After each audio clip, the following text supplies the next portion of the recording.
Hello everyone. Today we are going to talk about a crime thriller film called Wolves from 2024. Enjoy your viewing. The movie begins in a hotel room on the top floor of an elite skyscraper. It is there that a woman named Margaret is trying to cover up the traces of an unpleasant incident with the corpse of a man she doesn't know, who appeared under mysterious circumstances. She calls an unknown number, but the caller does not answer. A moment later, the phone rings, and someone asks her how she got the number. Margaret explains that a friend of hers gave her the number, telling her not to mention names, because sometimes delicate situations occur that only this person can resolve. The voice on the other end advises her to lock herself in, not to open the door to anyone, not to touch anything, and to wait for his arrival. A man named Nick arrives at the place with a bag with everything he needs. When he goes up to the room, he listens to an excited Margaret, who tells him that she met a naive guy in a bar. During their fun on the bed, he fell on a glass table and died. Trying to get rid of the body without consequences becomes difficult when there is a knock at the door, and then another man, Jack, walks in. As the two professionals look at each other with suspicion, the phone rings. It's Pam, the hotel owner. She assures them that she doesn't want any trouble with the dead callboy that District Attorney Margaret has invited, so she called her man to fix the situation. Through a hidden camera, she watches what happens and insists that the two of them work together, despite the fact that they are used to acting independently. Confronted with the fact, the men begin to work.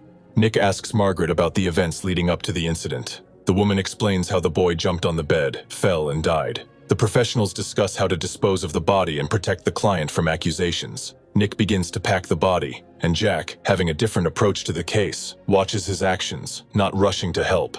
The situation becomes complicated when it turns out that the deceased had a bag with illegal substances. The owners of this bag will certainly be interested in what happened to the courier. Pam insists that the body disappear and the banned substances be returned to their owners. Despite the disagreement, Nick puts the body on a luggage cart, while Jack disables the CCTV cameras. After that, Nick goes down to the underground parking lot to load the body into the trunk of the car.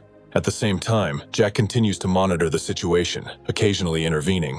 During transportation, the corpse suddenly comes to life. This complicates the situation even more, because now the two men are dealing not only with illegal substances and the prosecutor, but also with the resurrected boy. At this point, the guard returns to check on the system's malfunctions, and Jack is forced to act quickly, knocking the guy out. In the car, Nick and Jack argue about who made more mistakes. Nick suggests that the illegal substances may have slowed the guy's heart rate, which is why they mistakenly thought he was dead. Now they face a new problem: what to do with the living corpse, the illegal substances, and Margaret. Not having a better plan, they decide to go to a doctor they know. Jack takes Nick to the doctor in Chinatown. When they arrive on the street, they open the trunk so that the doctor can examine the guy who is now their main headache. The woman orders the men to drag the body into the kitchen and continues the examination to the accompaniment of a verbal altercation between the forced partners. To prevent them from interfering with the boy's recovery, June throws them out into the banquet hall. Nick and Jack drink whiskey, discussing how June saved their lives. The conversation is interrupted by the scream of a patient who has regained consciousness and escaped. The doctor sends the confused men to catch up with him. Getting in the car, Nick drives back through the narrow alleys, chasing the guy who is running away in his underwear. He bursts into a shopping center, smashing a window with a brick. Jack rushes after him, and Nick drives up to the exit on the other side of the building. As he runs away, the guy suddenly jumps in front of the car, and Nick doesn't have time to slow down. He jumps, but the car still hits him, flipping him over in midair. After a forced flip, he lands on his feet and runs away again. Jack chases after him, although it is difficult for him because of his age and shortness of breath. The chase moves to a construction site, and then to a bridge overpass. There, the guy jumps onto a ladder, breaking away from Jack. Nick notices the boy, turns around, and arrives in time to catch him. Together with Jack, they put him in the car and return to June. She refuses to see the patient a second time, and instead gives him pills to make him feel better. After that, the men argued about where to take the boy. They give him some spare clothes and head to a cheap motel. After renting a room at the motel, they begin to question the boy about the illegal substances, but he denies everything.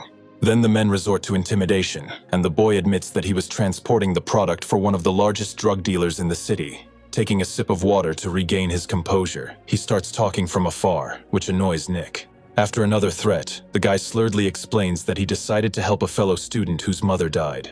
Feeling cool, he went to a bar where he met Margaret. In the hotel room, he decided to try the product, but it made him faint.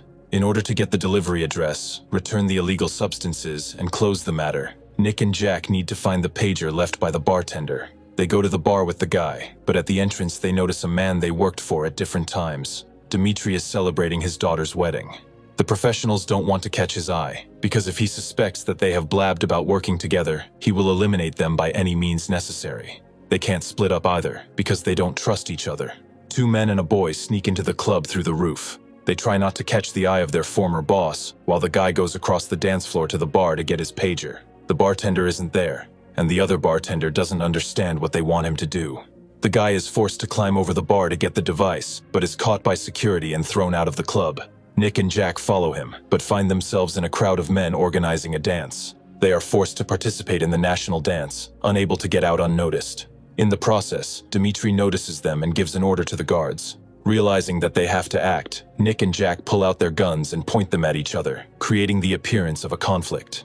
It works. Dimitri calms the guests down and sits the professionals at the table. They continue to pretend that they don't know each other and even have a demonstration fight. The security guards break them up, after which Jack leaves, and Nick refuses to have a drink, citing his work.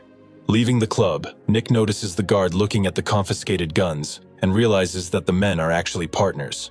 Outside, Jack quietly points out to Nick where the guy with the pager is. The guy with the broken nose is waiting by the car, not running away, even though he had the chance. The address hasn't been sent to the pager yet, so the delivery hasn't failed yet.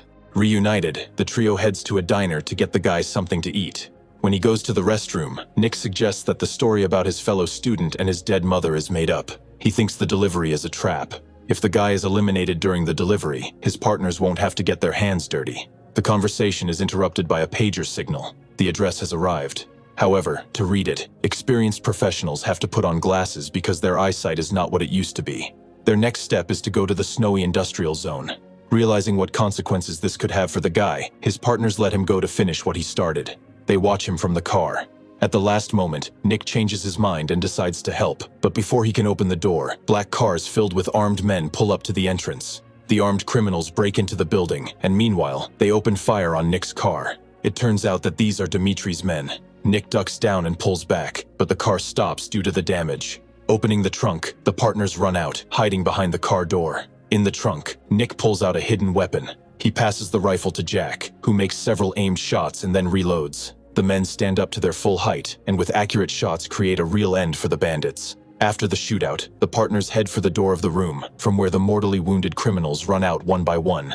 Inside, they find a car repair shop full of limousines and corpses. Cautiously making their way through, the men notice a courier hiding in the trunk. When asked what to do next, the partners look at each other. Their idea is to eliminate the guy and cover their tracks, leaving the illegal substances at a local merchant. Nick approaches the guy, holding his gun at the ready. But instead of carrying out his plan, he puts the gun down and turns to Jack. He suddenly shoots, not at his partner or the courier, but at one of the packages of illegal substances. Inside the package is a red beacon that signals an alarm. The punctured package adds realism to the situation. They leave the scene. The boy asks for a ride, but because their car is shot up, all three are forced to take the subway. In the car, while the young man is sleeping, Jack notices blood on Nick's sweater. He checks and grabs his side. The frightened partner thinks that his older friend is injured, but Nick shows him an obscene gesture to show that everything is fine. They accompany the boy home and then talk to his father in the kitchen. They tell him that his son doesn't know everything, so it's better to keep quiet about it. Then they leave the house at dawn and go to a diner to have breakfast. Sitting at the table, the professionals discuss the night's events and come to the conclusion that they work for the same person. Their employer wanted to make them guilty of the shooting, but because the guy accidentally survived, everything went wrong. This means that they will be coming for their souls soon. Nick and Jack look around. The cafe is suddenly empty. Armed men are waiting outside. The partners lie down on chairs, reload their guns, and promise to tell each other their real names if they survive. After loading their guns, they stand up for a count and open fire. This is where the movie ends, leaving you wondering if they will become sworn friends or just share the same grave.